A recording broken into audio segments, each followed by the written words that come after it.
I'm Lisa Federico, and this is Inside Northwest Columbus. After spending decades in corporate marketing, I traded boardrooms for backyards because the best stories are happening right here at home. Every week, you'll meet entrepreneurs, creatives, and everyday neighbors doing extraordinary things across Worthington and Northwest Columbus. So let's jump into this week's conversation. Welcome to Inside Northwest Columbus. I'm your host, Lisa Federico, and this month we are focusing on all things thankful and gratefulness and gratitude. And I really think you're going to love our guest this week, Lisa King with Brownie Points. Lisa, welcome to the show. Thank you. I'm so happy to be here. Oh, we're so happy to have you here as well. We have so much in common. We are both from Cleveland. You're from the Mayfield area. I'm from the Strongsville area. And I just want to let the audience know how I got familiar with Brownie Points. Brownie Points, of course, is located in Central Ohio. We are so grateful to have you. Thank you. My dad purchased Brownie Points for me for my birthday. And I was blown away. I mean, yes, everybody loves brownies, but these brownies are incredible. Thank you. And I remember calling him and I'm like, this is the best idea ever. And especially because they were small brownies. That's right. That makes a difference.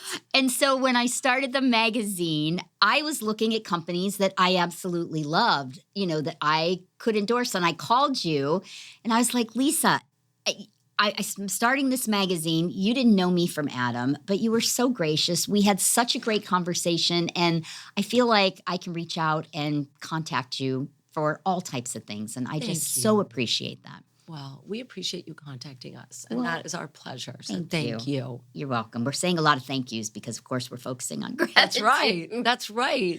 Take me back to the very beginning. Okay. And you've got such a tremendous story. I am still bowled over by the fact that you sold your business and then restarted it. So I want to get to that.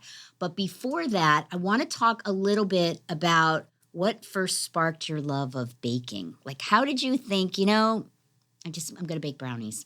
And then it evolved. Great question. I love baking. I mean, I'm not a cook. I never cook. And if I cook, my kids don't come home for dinner. But baking is absolutely something that I enjoy, and it's super relaxing. And brownies have actually always been my favorite dessert. So it was a great pastime for me. Honestly, even while I was teaching, that was my favorite thing to do after school, was to come home and bake brownies. So I couldn't eat all of them myself. So I ended up actually making a lot of friends in my apartment building because I had to start passing them out. I wanted to keep baking, but I needed more people to try them and eat them just for fun. And what you were a teacher. What did you teach? So I actually taught elementary school, lower school. I've taught kindergarten, I've taught first grade, and I've taught third grade, which I loved. The greatest profession. I loved it. And at what point then were you like, okay, I'm baking all these brownies. This is becoming a little bit more than just a hobby. Take me through that component. Absolutely. How did it blossom? And that's a great question. So I was baking them. And as I said, I was making a lot of friends. And when people started coming back and asking for more and more and asking me if I could bake it for them for an event or a party, it started to really dawn on me that I think I might have something here, and this might be the right time in my life to pursue it. Now, I wasn't going to leave school in the middle of the year, so I had made a decision at that point. I'm finishing my school year. Also, I decided to go into pursuit of the actual perfect brownie recipe. So I created my own recipe and held focus groups almost every Tuesday in my apartment. And I had different guests from my apartment building or anywhere else that I was invited, and they would give their absolute honest opinions. And I tweaked my recipe, and within about 6 months, I felt that I had created the actual perfect brownie. And what was it about the way you first started baking brownies where you're like, oh, I don't know if this is the best recipe? I mean, there had to be something that made you reach out to other people to perfect it. Absolutely. What was it? Well, really what it was is I started out using mixes and just tweaking them and kind of giving it my spin and my variations. And then at one point I realized I love fudgy brownies. There's two kinds of brownies. There's a cake brownie and there's a fudgy brownie, and they're different. And cake brownies are made with cocoa powder. fudgy brownies are made with pure chocolate. And so I decided that's what I love. It seemed like most people enjoyed that the most. So that was my focus, was getting pure chocolate, all pure ingredients, which we still do to this day. Right. And we decided to just make what we considered to be the perfect brownie. And really, as time went on, even at that point, I was kind of reinventing a dessert that everybody loved, but just kind of reinventing it for today's taste, kind of pulling in trends and different flavor profiles that people loved, but we were putting it in a brownie. And so when you did these focus groups, you would prepare brownies, Yep. have people test them out, Absolutely. and then give you feedback. Yes. And then you'd go and redo it and come back again. And I did. I would have loved to have been a taste tester. Oh, for that. it What was great fun. job. It was a fun job. I always had volunteers. It was actually I'm never sure. an issue. I always had a full house, not a problem. But yeah, that's exactly what I did. I mean, I listened, and I still do that with my customers because I want to make sure that what we're doing is perfection, to at least as much as it can be.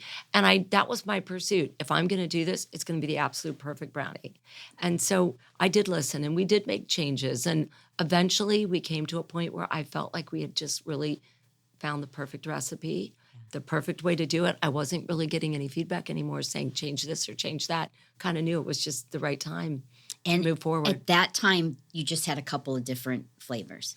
Actually, at that time, I had about 12 flavors. Oh, my goodness. So I had different variations. We would take them, to different concerts and places, picnics. I mean, no matter where I went, I always took brownies. So it was kind of like my trademark. People knew if I was coming, brownies were going to follow. So I can't imagine baking that amount of brownies in my kitchen, especially in an apartment kitchen. And it was a small apartment kitchen. And I can only imagine the dishes and the constant. You probably cleaned more than you actually I did. cooked. I did. And I'm a clean freak on top of everything else. So nothing could sit out. It's like I had to clean as I baked. But you are right. Now, I was very fortunate. I had a sorority sister in the same apartment building, along with half of my family members that had moved to Cleveland. Yeah. I had a lot of great helpers. And my sorority sister became my business partner at that time. And she was in marketing. So she said, I'm going to help you with the marketing. And when I come home after work, I'll help you bake a little. Oh, my So goodness. we had one KitchenAid that we shared with a grocery cart that we found on the main floor in our apartment building. And we would transport the mixer and the ingredients back and forth between the 3rd floor and the 7th floor. Oh, my gosh. And take turns baking. Yeah, So, and those yeah. KitchenAids are no joke. They are no heavy. joke. Yeah. They are no joke. They are heavy. And again, working in a very tight space and trying to put out as many brownies as possible in a day. Right. How long were you in the apartment kitchen before you were, and what was it where you're like, you know what, we have to move into a commercial kitchen? 5 years. Wow. Believe it or not, we did this for 5 years. And we actually used to joke, we had balconies. Our balcony was the freezer at times when we had to keep things outside for a little bit. I still do that today. And it was cold, I'm telling you. And something, we just, between the two of us, super organized and just, we kept going. And then one day we actually did reach a point where I had gone to Honey Baked Cafe in Cleveland. They had 17 restaurants. I met with the regional manager. I brought him every single flavor we were doing at that point. He looked ill when I left because I made him try every single one. He was such a nice guy. I even remember thinking, I'm never doing it this way again. I need to leave with them wanting more. And I didn't think I'd ever hear from him because he really did look like he'd had too many brownies. And within an hour of me being back, I'd already had a call from him saying, I want them for all 17 restaurants. Oh, wow. Now, understand, we were doing this out of a tiny kitchen with one mixer. So literally, I changed my clothes and I had to start baking. I mean, and we gave him a time frame and told him when we could have it. I ended up not only baking them with Anne, I was the delivery person. We were the brownie cutters. We were the packagers. We were everything. And then I would visit the restaurants every week to make sure that everything looked good, that if they had any feedback, did we need to fix anything? And yeah, it was the breaking point for us. And then we realized this is no longer feasible in our apartments. Right. So we went in pursuit of finding a space. I actually met with an attorney. I will never forget William Krause, the most wonderful person, one of the most wonderful people I've ever met in my life. This was a very, very highly successful corporate attorney. And on a whim, I went to him because I'd heard his name and how good he was, told him my story with Anne, how we were just getting started. We needed a business loan. We needed a space. He literally called his best friend who owned a space, all the spaces at Miles Point Office Park. We couldn't take the full space. It was too expensive. Right. Their policy was full space or no space. He, of course, talked them into half a space. He went, called his banker, got us a business loan, co-signed on the loan because he believed in us. And that's how we got started. And to this day, he's no longer with us, his son. And I still talk every year, and he is still one of my favorite customers. And no matter what's going on every holiday season, I know an order's coming in from him. Wow. So it was amazing. But that's really how we got started, our own little space, with the help of others, which is why I'm so grateful. Well, and I love it because it fits with our theme. There's It does. always those people in our businesses that just bolster what we do. And sometimes it's just the simple acts of kindness that I don't think Absolutely. some people realize what that does. It changes for a business. everything. Absolutely. Everything. And truly, I wouldn't be sitting here today if it weren't for people's acts of kindness and willingness to help out of the goodness of their hearts. I mean, there have been so many people that have been in my life with my business where I can tell you I wouldn't be sitting here if it weren't for them. Yeah, I totally So get I'm it. forever grateful. Yeah, I hear you. I am. Before we get back to the show, I've got to tell you what's coming up in December. Our giving issue is packed with incredible stories about giving back to our community and the incredible people and companies who make Northwest Columbus shine. And here on the podcast, you'll hear conversations that leave you inspired and proud to call this community home. Hit subscribe so you don't miss out and snag your free digital copy in the show notes. So you built up the business, We right? did. You now have your commercial kitchen, We did. but then you decided to sell it. So I did, but it wasn't as simple as it sounded. So I lived in Cleveland. Yep. I was married at the time. My sorority sister Ann and I went into this facility. It was going incredible. And we were really starting to see growth patterns and things were really going well. My husband at the time was in his residency and secured a job in Columbus. So we needed to move to Columbus for that, but I wasn't willing to give up my business. Right. I knew my business couldn't survive without me being there on a day-to-day basis. So I drove every day Oh my from goodness. Columbus to Cleveland with a 1-year-old, I might add. He came to work with me every single day. We built a playroom. We both had boys. Glass walls. They came to work with us. We had a nanny there. And for almost 2.5 years, I did that to keep my business going. Exhausting. It was, but it was invigorating, but exhausting. It just reached a point where it wasn't fair to Ryan, my 1-year-old at the time.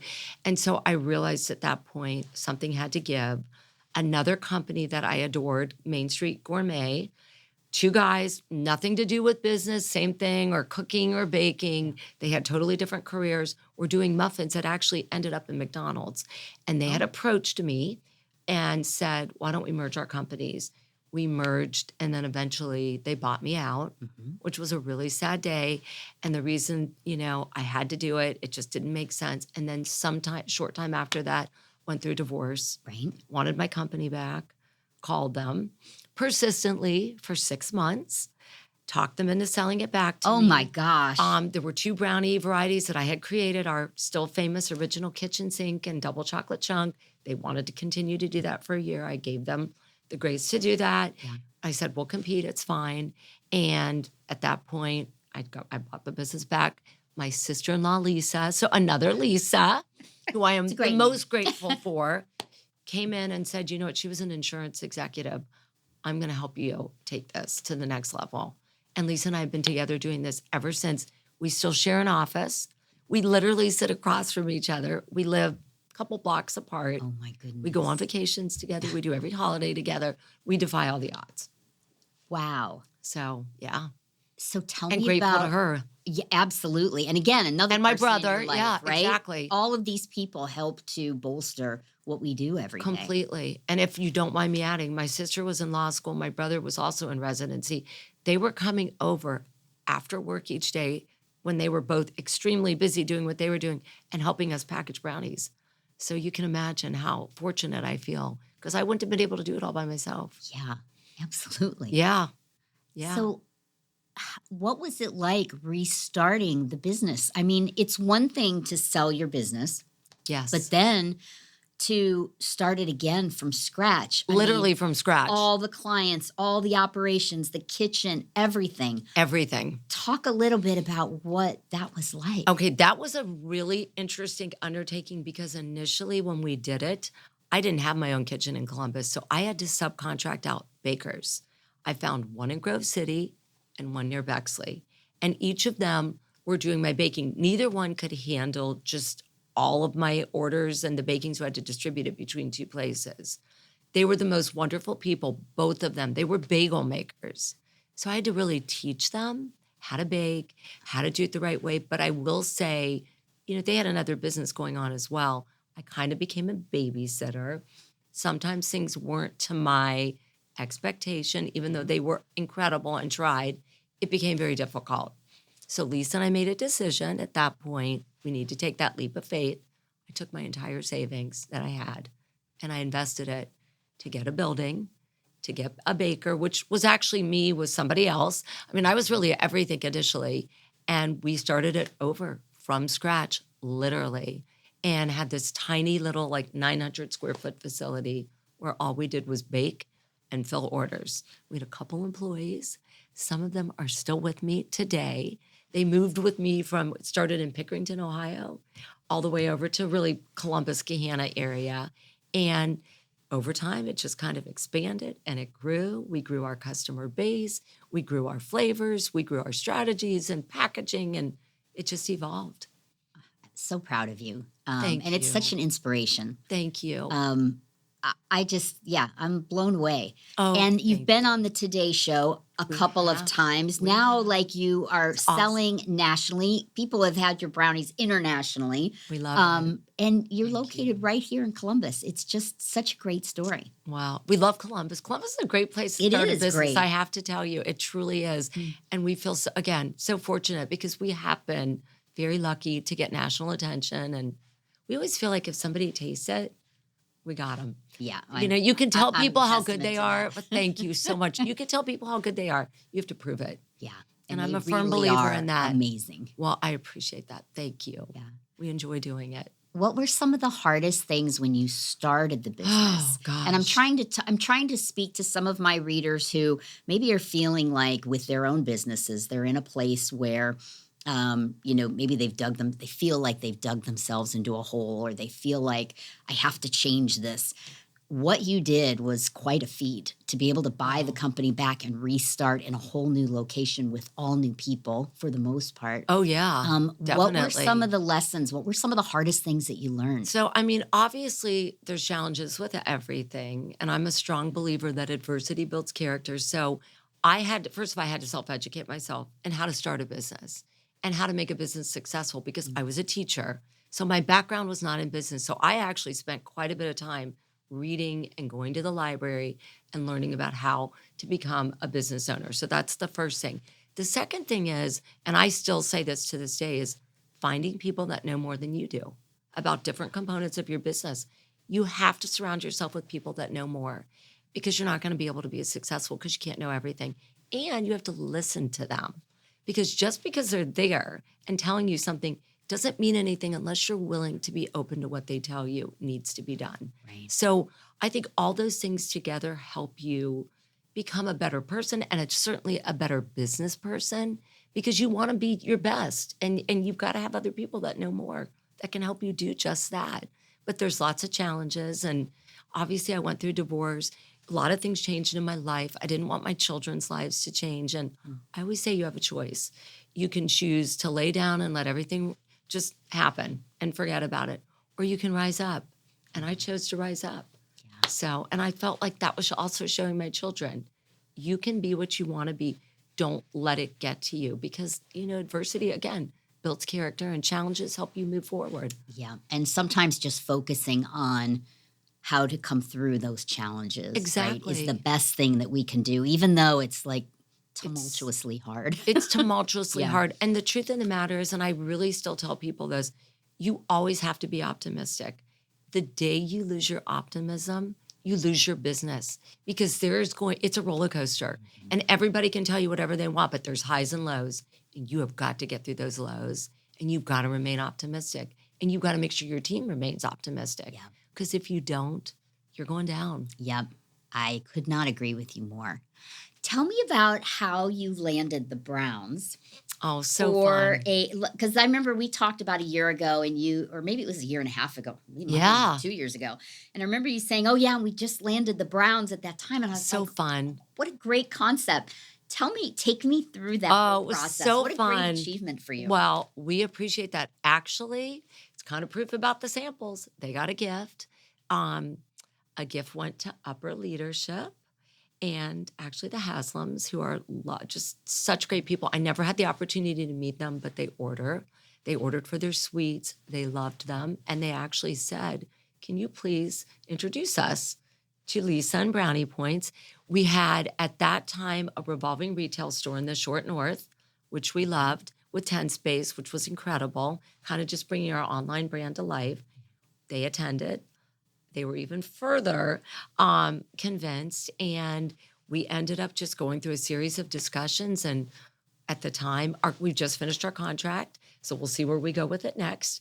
But we became the Brownies for the Browns. And it has been one of the most wonderful, enjoyable experiences. And I can't tell you how much I love that team and everything about it and all the experiences that we were able to partake in. And our Brownies were in the stadium.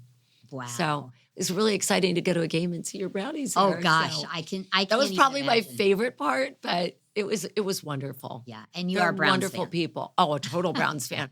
Always have been, and it was a dream, and they knew that. And I had actually told them it had always been my dream in Cleveland to be official Brownie for the Browns. Oh my gosh. So it was very exciting to see that come to fruition. What are some other things that you're proud of for the Oh, business and some of gosh. the things that you've achieved? You know, I'll tell you, there's so many different things that we've been able to do. First of all, so excited to get the national attention. I mean, we became actually, they coined us as the perfect brownie on the Today Show and never expected that to happen. We had an order from the executive producer who sent them to Katie Couric and Stone Phillips and Matt Lauer. And while we were very excited, we were so busy that I couldn't even think that much about it except making sure that everybody got their gifts, and got a call after Christmas and said, you know, we really love your story about two moms baking brownies, take their kids to work. We're going to do a story one day. I did not give it any thought. And a week later, I got a call saying, we'll be there next Tuesday. So that was huge. And what was huge about it was not only the fact that we made it on the Today Show and they did a segment, but we learned that the media has such an impact that we did not realize at that point the magnitude, because we weren't only on the Today Show. We were on CNBC, we were on Right. MSNBC, all the affiliates, CNN, they all picked us up. So this wasn't a one-day thing. This was like a 2-week thing, but we learned a lot because we weren't fully prepared. We didn't have pipelines of distribution to go all over the country the way we should have. We needed 10 temporary phone lines. That was huge. And we learned a lot from that. But I'll tell you what also has been incredible for me, so many of the people that work with me have been there from the beginning, and to see how they've evolved and how they've helped our company grow is probably one of the most gratifying things to me, because again, we wouldn't have the success that we have right now had it not been for those people being a part of the team. Certainly the national attention has been huge, but also just the fact that we've created a brand, and a brand that people recognize, not just in Columbus, but nationally. And the fact that it makes people happy, and most importantly, that it's a gift that really makes somebody feel special when they get them. It's not just sending anything. People really feel like somebody really thought about them because it's an experience. It is. And to see people's reactions and to get orders as a result of a recipient who didn't even know that we existed is huge. So I would say probably those are some of the best things. And then the fact that my kids, all 3 of them, learned that success doesn't come easy, but if you push forward and you're persistent and it means everything to you and you're passionate, it will happen. And I feel like that's probably been the best thing out of all of this, because I've seen the successes that they've had as a result, because they know what it takes. Yeah. It doesn't come overnight, and it's not easy. I get that. Didn't get the magazine at home? No problem. You can read it for free by signing up for our digital issues. Just head to the link in the show notes. And hey, if you're just listening to this episode, did you know you can watch it too? Catch the full video on YouTube, link below. You know, I haven't met your team yet, but They're incredible. it seems to me that you have built a culture that is very much gratitude driven, right? It is. And It bringing absolutely people is. in. And so I want to ask you, because I think that a lot of companies that I talk to, they have a really hard time finding the right people that they can partner with to really grow the business. And That's just right. like you said, the people that have been with you for so long have helped you really Completely. expand and grow and maintain the quality that you want to maintain. How have you, or what advice would you have for others that are looking to partner with the right employees? How do you do that? I mean, I honestly believe if you do what you love every day, it never feels like a job. And that's the atmosphere at Brownie Points. I really believe that. I feel like everyone that comes there, it is literally it's a labor of love. It's the best way I can say it. Everyone there cares about what they're doing, but we've grown together. They've seen the successes. We've celebrated these successes together. But when somebody comes in, they have to have a love for people, a love for what they do, and they have to believe in what we're doing because everybody loves making people feel good and happy. And when you get a gift that makes your day, how can you not feel good about that?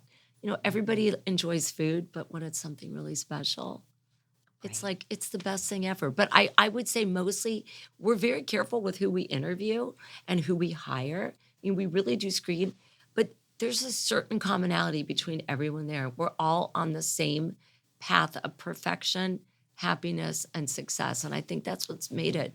I mean, we just celebrated a 20th anniversary with one of our employees, and with 17 years, 10 years, 12 years, That's 14 years. incredible. I mean, we have many of the same people we started with.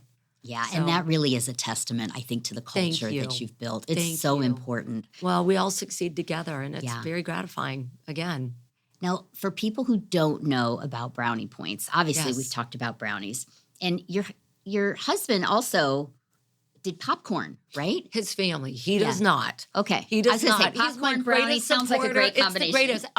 We actually bought my in-laws company, Mm. which was all kinds of flavors of popcorn. I loved it, and it was the best popcorn I've ever had, and it actually did very well.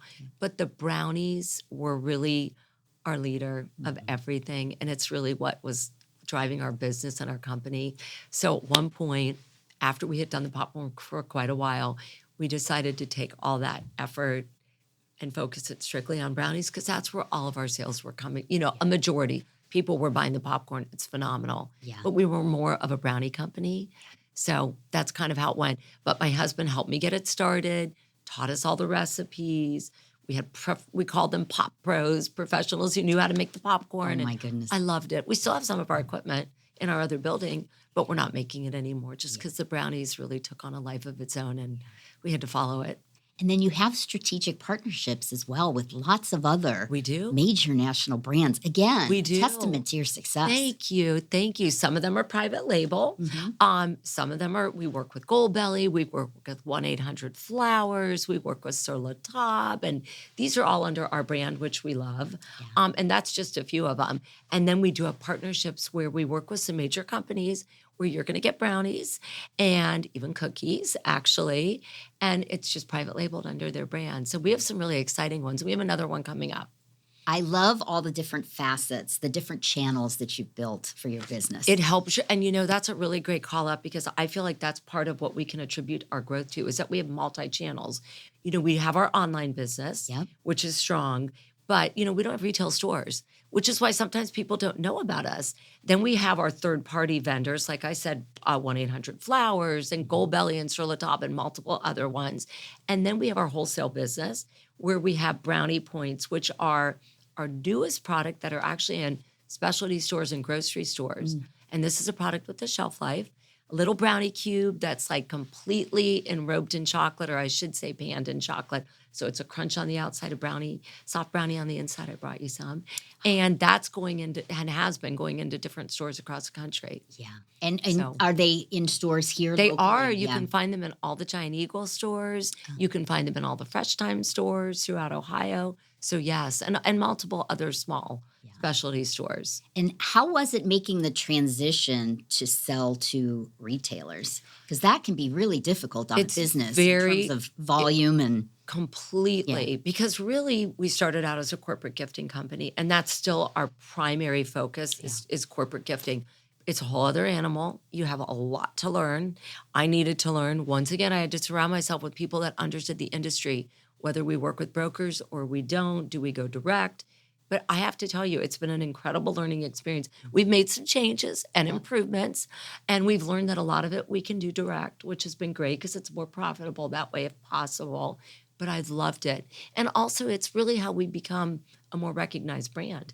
You've got to have that little anchor. You've got to have that piece of your brand that's out there so people recognize who you are. The corporate gifting world knows us, but we need the whole world to know us. And a good referral for you, right? Someone who wants to do corporate gifting, you can accommodate companies that are small as well as large. You can Fortune run the gamut, 500 right? to one individual small business. And I have to tell you, we treat every order as if it is our only order. And everyone that works at Brownie Points knows that and believes that. So yes, we can handle big to small. I mean, we've done everything from...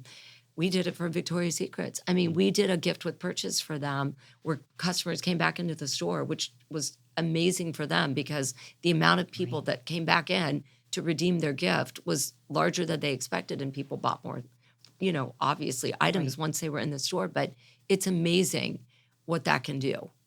Just that small little token could have a huge impact. Yeah. What's next for Brownie Points?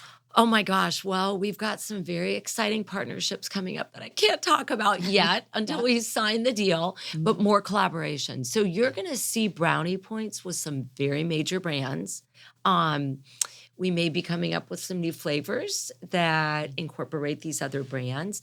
Obviously, we're still growing our corporate gifting business, and absolutely you're going to see some new really fun flavors come out of our Brownie Points, chocolate-covered Brownie Points that will be popping up in more stores. We actually do have an opportunity, which we have not completely moved forward with yet, but you may be seeing them in Costco. Wow, that's exciting. Yeah. And tell me about the flavors, because I know you have a ton. We do. I love them all. We do. Thank you. Thank you. But tell me about, did you ever have a flavor you released where you're like, wow, we really shouldn't have done that? Well, I'm not going to say we shouldn't have done it, but maybe it wasn't everyone's favorite. Yeah. It was several. It was we had one that we called hot chocolate. Now, I want to say hot because we had hot in red with little quotation marks so people knew, which meant it was this intense chocolate brownie with cayenne pepper and cinnamon, which intensifies the cayenne pepper. So, I guess some people had the impression a cup of hot chocolate. I tried to explain, and instead it was spicy, and you would take a bite and say, "Oh my gosh, this is so good," and then it would kick in.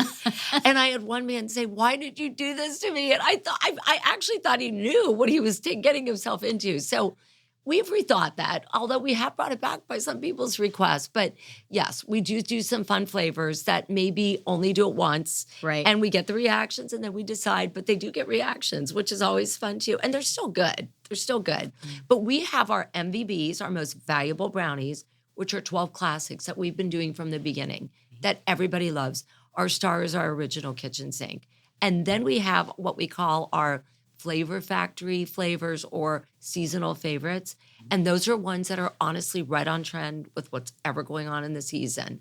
So, right now we have pumpkin-inspired brownies and gingerbread-inspired brownies and things and apple, things that make you think of fall and, Thanksgiving. And they will continually evolve. And then we'll have candy cane crunch and all kinds of apple pie beignet and all kinds of other flavors that make you think about what the holidays are. Sounds incredible. Thank you. Yeah. Thank you. Do you ever do customized flavors? Like if a company would come to you and say, "Hey, I want a signature brownie." Oh, yes, we do. So you do that. Oh, we absolutely do it. And actually, for several of the companies that we private label for, that's exactly what we're doing.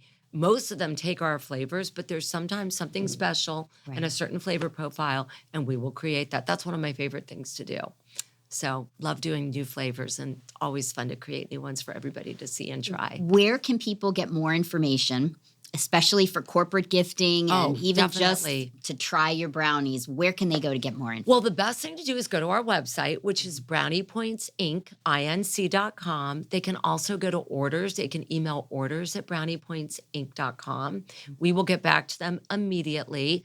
They can call 614-860-8470. They will always get a person. We have people that answer the phones Yes, you that do. are informed, that know what's going on, and they can answer your questions. And I will always be the one to help them. That's my favorite part. This has been so great. Oh, Thank you thank so you. much, Lisa. Thank you. You're such an inspiration, and you've got such a great story. I'm just so glad, with gratitude, to have you on the show today. Thank you. are We say very when life welcome. gives you lemonade, make brownies. Right? That's right. There you go. I'm living by that. Definitely. Thank you. You are very welcome. That concludes this week's episode of Inside Northwest Columbus, where we are covering everything this month with gratitude and thankfulness. So we'll look forward to seeing you next week on Inside Northwest Columbus.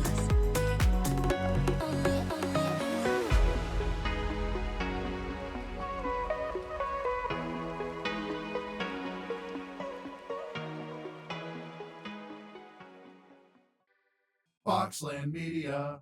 Think big.